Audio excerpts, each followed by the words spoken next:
Join me in welcoming Madam Lachey. Hey, how are you doing today?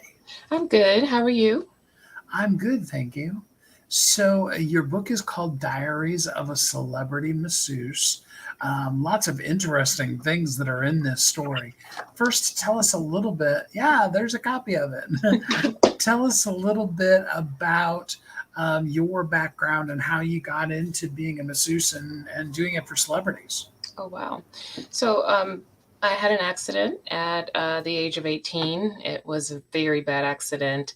Flatlined twice, almost lost my life, and was paralyzed for about a week. Actually, paralyzed for about a month and in a coma for a week. And after that, I wanted to help people. I wanted to help them get better, and I understood how it felt to be in pain all the time. So I wanted to do something in the therapy field. My mom wanted me to do physical therapy, so I thought, hey, I'll give it a shot.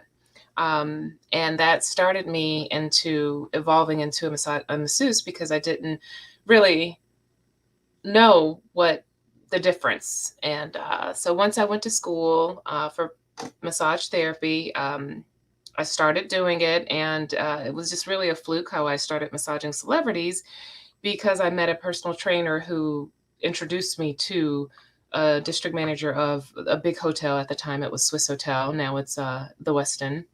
And impressed them all, and that's how I got the contract.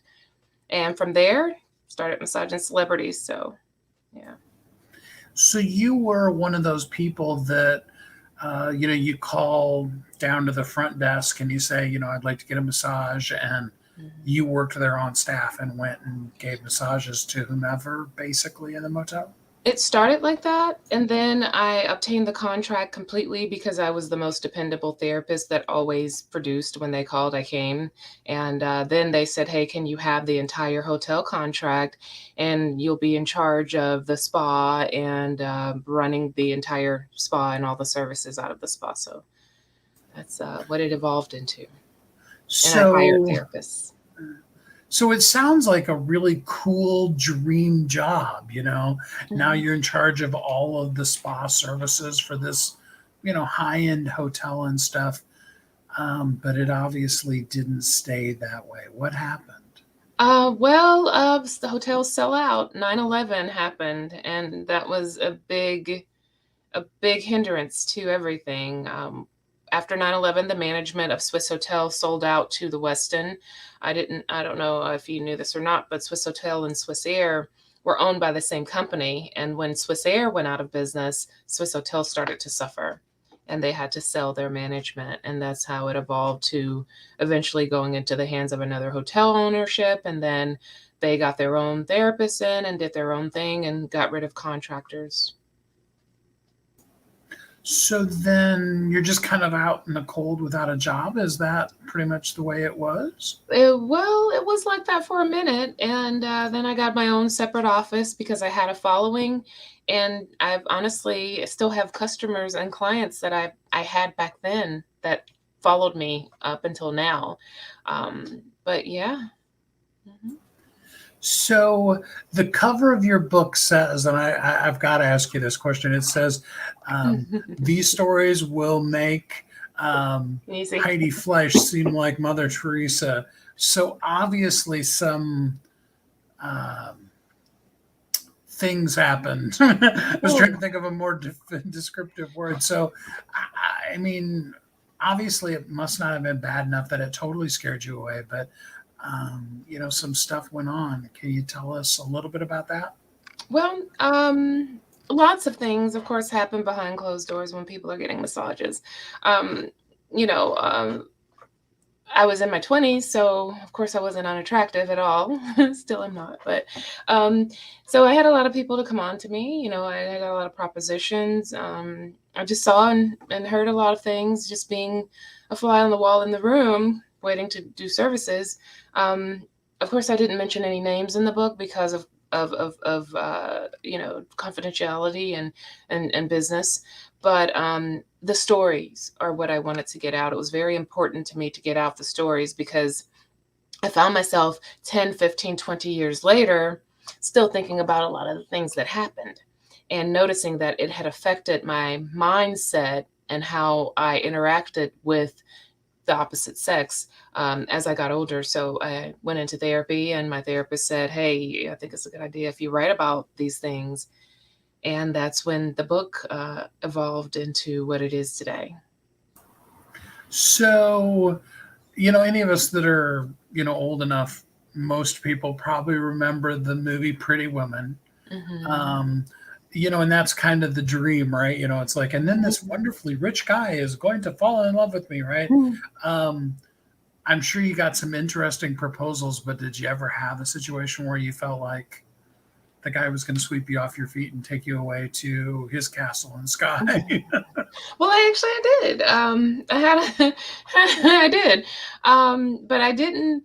I was always the type of person that I believed in working hard and earning what you deserve. And I know that when you give up certain things of your, when you give up your life to someone, especially someone that's wealthy and famous, um, you also give up your independence. So I did experience that a couple of times enough to know that that's not what I wanted. So I took it for what it was at the time. If I dated someone, I enjoyed it for the moment, and I never expected it to end up being my knight in shining armor. So yeah. Well, that's good for you because I know there's a lot of people that wouldn't be able to resist the temptation of at least what that appears to be on the surface. Yeah. Yeah. Hmm.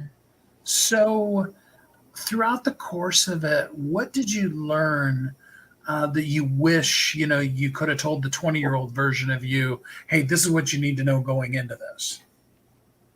I've learned that it's okay to say no.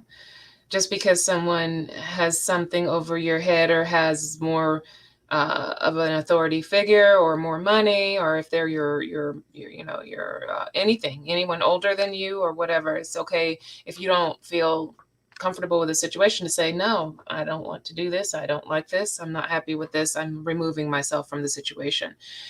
Because a lot of times I find that I let things go too far, as you'll see in the book sometimes, before I interrupted or stopped the situation.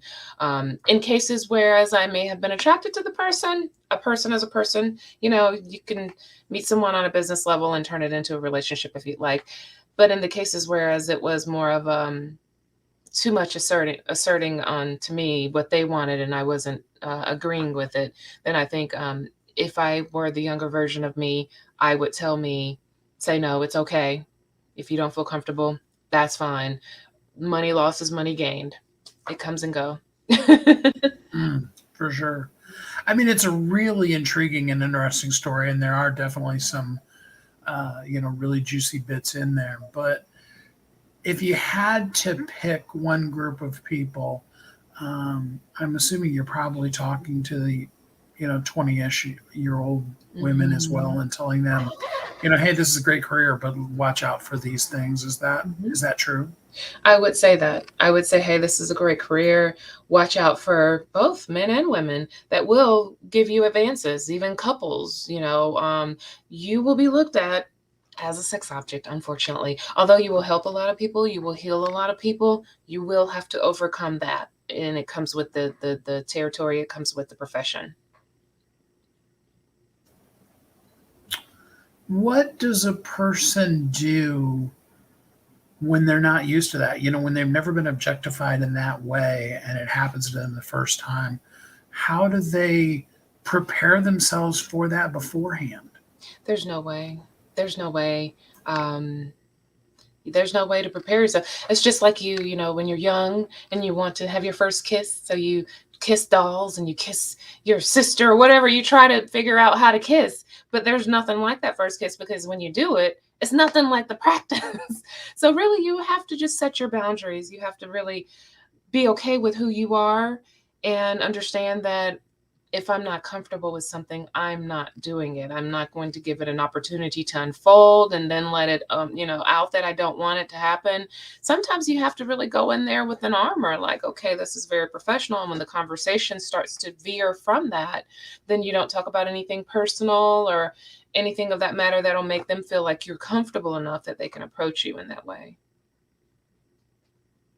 So I almost feel like you need a whole blog series that is Mademoiselle Lachey's advice to young women. Probably Yeah, would be very pretty. popular. Well, actually, it's funny that you say that because I've started to do speaking, and a part of my speaking is um, letting go of emotional traumas and speaking up for yourself, and also inclusiveness for young adults to let them know that it's okay to be different, and it's okay to protect yourself and your comfortability. So I definitely want to do in the future plan to do more speaking on that. So let's take a minute here. They have to read the book to get all of your words of wisdom, but just one thing that comes to your mind, what would be Madame Lachey's advice for young women today? Never say never. Because it's easy to say, if this happened to me, I would never do that. Every situation will be different, and you have to evaluate it for what it is when it's time. But it's easy for us to have this idea of how we want our life to go and how we want to live our life as a young adult. And then anything that veers from that, we don't know how to handle it. So it's just best to go in it with an open mind and be ready for new experiences and handle every specific situation for what it is. Because when we're trying to make our life something that we think we want it to be, then when something happens that we're not expecting, we don't know how to handle it. So just go with the moment, go with the flow, and do everything that's in your comfort level. Do, but if it's not, then don't do it. Hmm, Mhm. that's really good advice.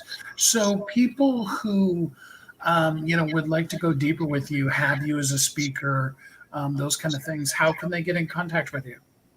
On my website, TanyaLachey.com or TanyaLachey.me or celebritymasseuse.com. It's all the same link. Just going to the same site. You can also purchase the book there at that site. You can download my PDF from my speaker sheet and contact me via email, phone number, or you can also leave a message on the site if you put your information on so that I can have you on my mailing list. Shoot me a message saying that, hey, you're interested in more information, or even a private talk to if you need help with how to progress through this industry without having this, having your entire life change. Because I must say one thing that people don't think about. I've lost a lot of relationships because the man was insecure about what I did for a living as massage.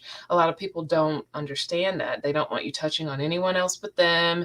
It is something that you have to get comfortable with and discuss with your partner, your better half. And that's something that a lot of people don't discuss. A lot of massage therapists are single for that reason. So, Makes a lot of sense.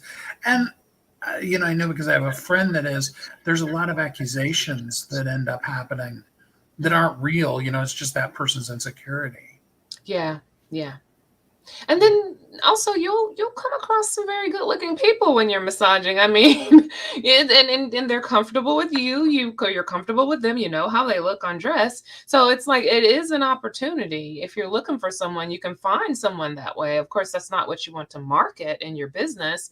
But I do understand partners being a little hesitant because of that. So there's a lot of different things you can do to make them comfortable. I've even been told, have cameras in the reception area. That way they see you interact with these people before and after, and they pretty much know that nothing went on in between. Different things to make your partner comfortable.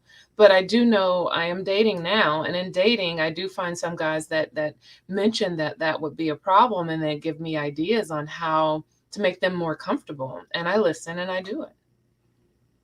So yeah. Well, and I think that's a key in any good relationship is communication. Hmm. Yeah. The book is called Diaries of a Celebrity Masseuse, the Celebrity Masseuse Chronicles. I hope there will be more of them to come. Yes, Uh, I'm glad you asked that question. I couldn't wait to talk about that. I do have more coming. My attempt is to do one a year.